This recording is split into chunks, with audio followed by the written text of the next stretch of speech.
మహాభారతం హిందూ మైథాలజీలోని 2 ఇతిహాసాల్లో మహాభారతం ఒకటి. అయితే ఈ వీడియోలో మనం మహాభారతం గురించి ఎవరికి తెలియని కొన్ని ఇంట్రెస్టింగ్ ఫ్యాక్ట్స్ అయితే తెలుసుకుందాం. సో వీడియో స్టార్ట్ చేసే ముందు మీరు కనుక మన ఛానల్ కొద్దిగా వచ్చినట్టయితే వెంటనే ఛానల్ సబ్స్క్రైబ్ చేసుకొని పక్కనున్న బెల్ ఐకాన్ అయితే ఆన్లో పెట్టుకోండి.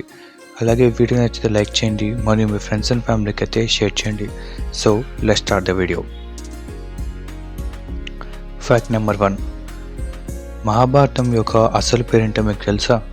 అవును, నిజానికి దీని పేరు ముందుగా మహాభారతం అని ఉండేది కాదు.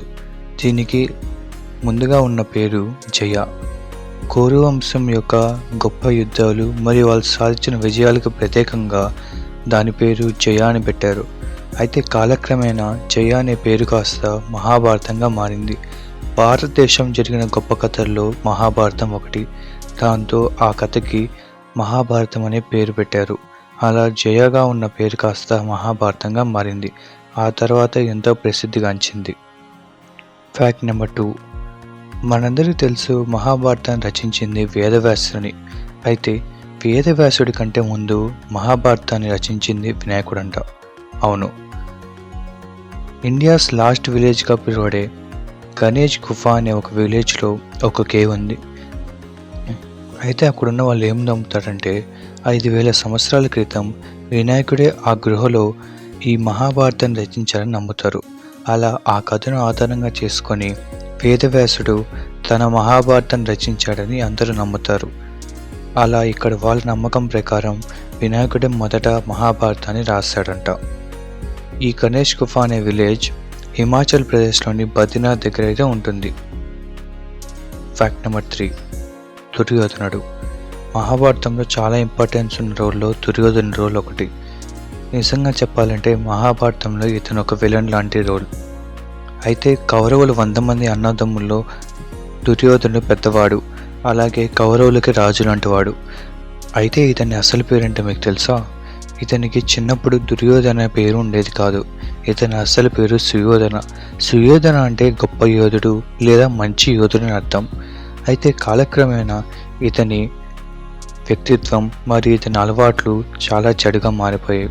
దాంతో ఇతనికి చెడ్డ పేరు చాలా వచ్చింది. అలా ఇతని పేరు కాస్త దుర్యోధనగా మారింది.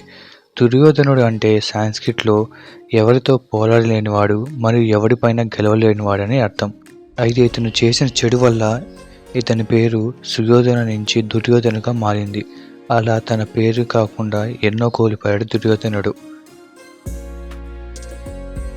Fact number 4. పాండవుల 5 మంది అన్నాతమ్ములకి తండ్రి. అయితే ఇతను చనిపోయే ముందు ఒక వింత కోరిక అయితే కోరుకున్నాడు. అదేంటంటే ఇతను చనిపోయిన తర్వాత తన మాంసాన్ని 5 పాండవులు తినాలని. అలా ఎందుకు కోరుకున్నాడంటే ఇతను చనిపోయిన తర్వాత తనలోని శక్తులు మరియు తనలో ఉన్న జ్ఞానం అంతా తన కొడుకులకి రావాలని అనుకున్నాడు. దాంతో తన మాంసం తింటే తన కొడుకులకి ఆ శక్తులు మరియు తన జ్ఞానమంతా వస్తుందని నమ్మాడు. అలానే అందరికీ తినమని చెప్పాడు. అయితే సహదేవుడు తప్ప మిగతా ఎవరూ దీనికి అంగీకరించలేదు. దాంతో సహదేవుడు ఒక్కడే తన తండ్రి మాంసాన్ని తిన్నాడు. అలా తిన్న సహదేవుడు తన తండ్రి ద్వారా ఎంతో జ్ఞానాన్ని మరియు శక్తుల్ని పొందాడు. అలాగే ఇతనికి ఫ్యూచర్ని ముందుగానే ప్రిడిక్ట్ చేసే శక్తి కూడా ఉంది. దాంతోనే కురుక్షేత్రం జరగబోయే ముందే ఇతనికి తెలుసున్నాడు. అందుకని యుద్ధంలో పెద్దగా పాల్గొనలేదు. Fact number 5. కురుక్షేత్రం. మనందరూ తెలుసు మహాభారతంలో గొప్ప యుద్ధమైన కురుక్షేత్ర యుద్ధం జరిగింది ఇక్కడే అని. అయితే ఈ ప్రదేశంలో మొట్టమొదటిసారిగా జరిగిన యుద్ధం ఏదో మీకు తెలుసా? అవును, ఈ ప్రదేశం జరిగిన మొదటి యుద్ధం భీష్ముడు మరియు పరశురాముడి మధ్య జరిగింది. నిజానికి వీళ్ళిద్దరూ గురు శిష్యులు. అయితే వీళ్ళిద్దరు ఎందుకు యుద్ధం చేశారంటే దానికి ఒక కథ ఉంది. ఒక చిన్న గొడవ వల్ల వీళ్ళిద్దరి మధ్య యుద్ధం అయితే వచ్చింది. భీష్ముడు ఒక మాట అయితే తప్పుతాడు. దాంతో పరశురాముడికి చాలా కోపం వస్తుంది. దాంతో వీళ్ళిద్దరూ యుద్ధం చేయాల్సి వస్తుంది. అయితే వీరిద్దరి మధ్య చాలా రోజులు యుద్ధం జరగక ఆ యుద్ధం అయితే డ్రా అవుతుంది. అలా కురుక్షేత్రం జరిగిన మొదటి యుద్ధం డ్రాగా అయితే ముగుస్తుంది. ఆ తర్వాతే కురుక్షేత్ర యుద్ధం జరుగుతుంది. అలా కురుక్షేత్ర యుద్ధం చాలా రోజులు జరిగి పాండవులు అయితే గెలుస్తారు. Fact number 6. ఏకలవ్యుడు. గొప్ప శిష్యుడు అనగానే గుర్తొచ్చే పేరు ఏకలవ్యుడు. అయితే ఈ ఏకలవ్యుడు మరియు కృష్ణుడు ఇద్దరు అన్నాతమ్ముళ్ళు. అవును, కృష్ణుడు వాళ్ళ తండ్రి పేరు వాసుదేవుడు. అయితే వాసుదేవునికి ఒక తమ్ముడైతే ఉంటాడు, అతనే శివదేవుడు. అయితే శివదేవుడు తను చిన్నప్పుడు ఊరు వదిలి వెళ్తాడు. అలా వాసుదేవునికి మరియు శివదేవుడికి ఇద్దరికి బంధం అయితే తెగిపోతుంది. అలా వారిద్దరు చిన్నప్పటి నుంచి దూరంగా అయితే పెరుగుతారు. అలా శివదేవునికి పుట్టిన కొడుకే ఏకలవ్యుడు. అలా ఏకలవ్యుడు మరియు కృష్ణుడు ఇద్దరు అన్న తమ్ముల వరుస అయితే అవుతారు. అయితే ఈ విషయం అన్ని మహాభారత వర్షన్స్లో అయితే లేదు. కొన్ని వర్షన్స్లో మాత్రమే ఇలా ఉంది, కొన్నిట్లో వేరే విధంగా అయితే ఉంది. కానీ ఎక్కువ వాటిలో అయితే కృష్ణుడు మరియు ఏకలవ్యుడు ఇద్దరు అన్నతమ్ములుగా అయితే ఉంది. ఫైనల్ ఫ్యాక్ట్కి వెళ్ళే ముందు మీరు కనుక మన ఛానల్ కొత్తగా వచ్చినట్టయితే వెంటనే ఛానల్ సబ్స్క్రైబ్ చేసుకొని పక్కన బెల్ ఐకాన్ అయితే ఆన్లో పెట్టుకోండి. అలాగే మీకు కనుక వీడియో నచ్చితే లైక్ చేయండి మరియు మీ ఫ్రెండ్స్ అండ్ ఫ్యామిలీకి అయితే షేర్ చేయండి. Fact number 7. మనందరికీ తెలుసు, కృష్ణుడు కురుక్షేత్ర యుద్ధంలో అర్జునుడికి అయితే సహాయం చేస్తాడు. సహాయం చేయడమే కాదు, అర్జునుడితో ఆ యుద్ధాన్ని అయితే గెలిపిస్తాడు. అయితే దుర్యోధనుడు మరియు అర్జునుడు ఇద్దరు కృష్ణుడి సహాయం అయితే కోరుతారు. కానీ కృష్ణుడు మాత్రం అర్జునుడికే సహాయం చేస్తాడు. ఎందుకంటే దీని వెనుక చాలా కథలు అయితే ఉన్నాయి.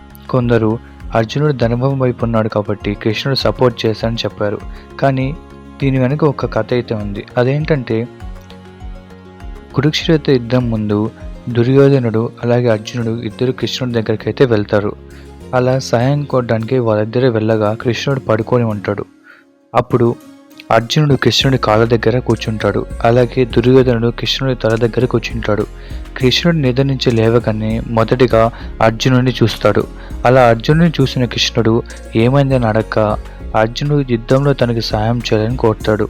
అలా కృష్ణుడు దానికి అంగీకరించి మాటిస్తాడు. ఆ తర్వాత దుర్యోధనుడు సహాయం అడిగినప్పటికీ కృష్ణుడు ఆల్రెడీ అర్జునుడికి మాట ఇవ్వడంతో అందుకు అంగీకరించాడు. అలా కృష్ణుడు అర్జునుడికి సహాయం చేసి యుద్ధంలో అయితే గెలిపిస్తాడు.